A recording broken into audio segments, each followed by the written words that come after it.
नमस्ते मुलांनो. आपण अंकिला मी दास तुझा संत नामदेवांची ही संतवाणी गेल्या वेळी शिकलेलो आहोत. आता त्याची कृती आपल्याला पाहायची आहे पान क्रमांक 3 वर.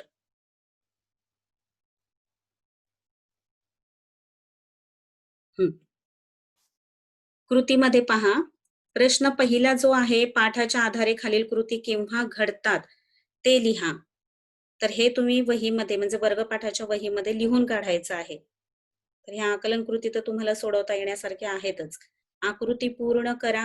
हे सुद्धा तुम्ही वर्गपाठाच्या वहीमध्ये क्लास वर्कमध्ये लिहायचं आहे. कोण ते लिहा हे सुद्धा लिहून काढा. आता इथे पहा. चौथा जो प्रश्न दिलेला आहे काव्य सौंदर्याचा, त्याच्यामध्ये दिलेला आहे खालील ओळींचे रसग्रहण करा. आता रसग्रहण करा म्हणजे काय, काव्य सौंदर्य म्हणजे काय, आशय सौंदर्य म्हणजे काय आणि भाषिक वैशिष्ट्य म्हणजे काय, हे सगळं आपण गेल्या वर्षी व्यवस्थित शिकलेलो आहोतच. हं? तरी पण एक उदाहरण म्हणून आपण हा जो प्रश्न इथे दिलेला आहे तो सांगते. सवेची झेपावे पक्षिणी, पिली पडताची धरणी, भुकेले वत्सरावे, धेनू हुंबरत धावे.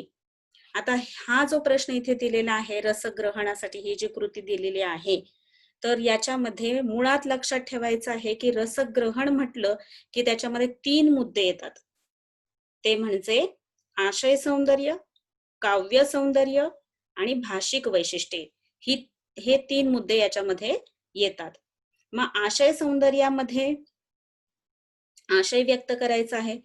तो आशय जो आहे तो आशय स्पष्ट करण्यासाठी कवीनं किंवा संतांनी विविध दृष्टांतातून, विविध उदाहरणांतून किंवा विविध दाखल्यांमधून परमेश्वर कृपेची याचना कशा प्रकारे केलेली आहे, परमेश्वराची ओढ कशा प्रकारे दाखवलेली आहे ते सांगावं. त्याच्यानंतर काव्य सौंदर्य, आशय सौंदर्य, आशय आशय म्हणजे अर्थ, काव्य सौंदर्य, काव्य सौंदर्यामध्ये त्या काव्याचं वैशिष्ट्य की संतांनी कवीनं मनातील भाव व्यक्त करण्यासाठी वापरलेले दृष्टांत जे आहेत किंवा एक तर मनातील भाव त्यांनी कोणता व्यक्त केलेला आहे, त्याच्यानंतर तो भाव व्यक्त करत असताना तो पटवून देत असताना जे विविध दृष्टांत त्यांनी इथे वापरलेले आहेत ते म्हणजे पक्षिणीचं किंवा गायीचं जे उदाहरण त्यांनी इथं दिलेलं आहे ते मांडावं. त्याच्यानंतर तिसरं म्हणजे भाषिक वैशिष्ट्य.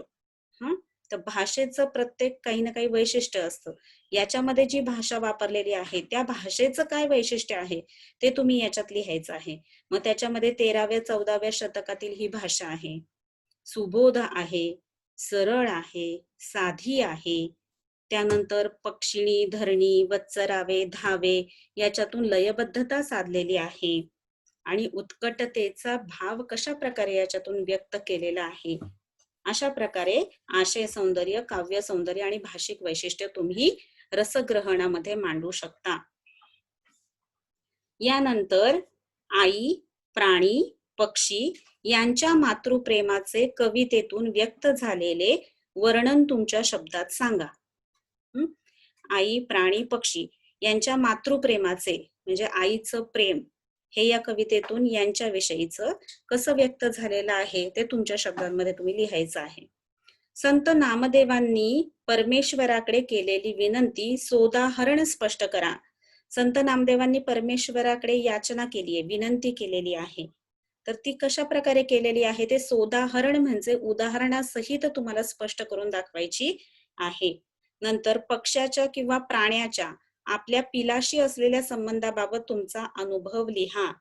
मग पक्षी आणि त्याचं पिल्लू किंवा प्राणी आणि त्याचं पिल्लू यांच्या संबंधाबाबत, यांचे जे भावनिक संबंध आहेत त्यांच्याबद्दल तुमचा काही अनुभव आहे का, तो असेल तर तो तुम्ही लिहायचा आहे.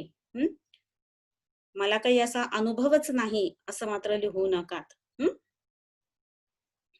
असा अनुभव असेल तर तो अनुभव तुमच्या शब्दामध्ये लिहा, नसेल तरी कल्पना करून तो लिहा. आता हे जे आहेत अ, आ, इ, ई हे चारही या ज्या कृती दिलेल्या आहेत त्या तुम्ही वहीमध्ये सोडवायच्या आहेत.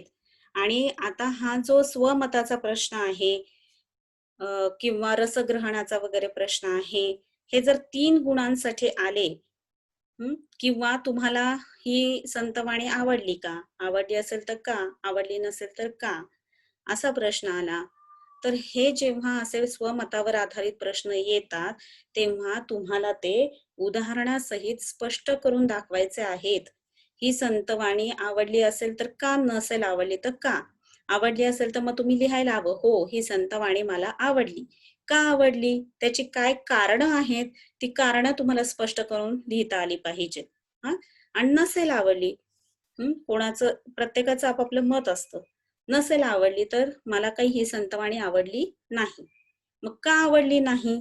तर त्याची कारणं तुम्हाला व्यवस्थित स्पष्ट करून सांगता आली पाहिजे, तरच त्याला तेवढे गुण देता येतील.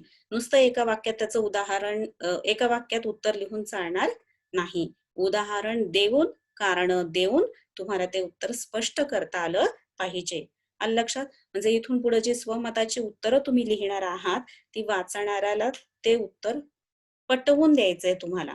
मग त्याच्यासाठी विविध कारणं द्या किंवा विविध उदाहरणं द्या किंवा अनेक तुमचे अनुभव असतील ते तुम्ही त्याच्यात मांडा आणि तुमचं जे म्हणणं आहे ते स्वमतामधून पटवून द्या.